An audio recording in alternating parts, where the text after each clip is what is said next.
So now let's see how we can work around with path animation inside of Blender. So in order to work around with path animation, I'm going to go around and then add in a path first of all. So to do that, I'm going to go to add and then I'm going to go to curve and you can add in a path. So once I do that, you can see that I have a path right here. So if I were to press tab, I can edit this out.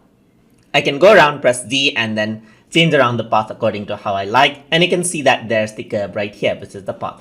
I can go around over here and press E to extend this out however I like. So I'm just going to go around right here, press E, extend it, and then give it the shape I want. And the curve happens automatically, as you can see right there.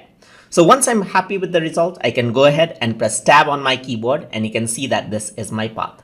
So now I'm going to bring in an object which I can perform the path animation with. So I'm going to press Shift A on my keyboard and then I'm going to go around and click on mesh.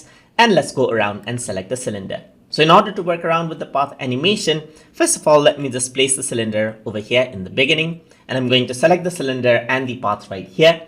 And now what I'm going to do is I'm going to work around with the path animation. So to do that, I'm going to go around over here onto the cylinder and path right here. This one is the second selected.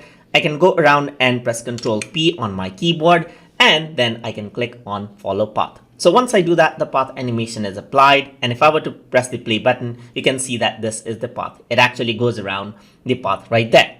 You want to work around with the path settings right there. Then you can go around over here on. And then if you were to go to path animation, then this is what you have. So this is the follow right here. And you can see that the range of path animation is 100 frames. So if I were to go around and type in 250 right here, press enter, you can go around and press play and you can see that now it takes 200 frames for the path animation to complete just like that. So it takes 250 frames right here. But if I were to go around and type in 50, now it takes 50 frames. You can go around on the beginning, press the play button right here. It only takes 50 frames right there.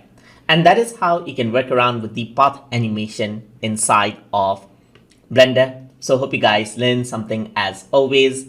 And as always, please like, comment, share, and subscribe.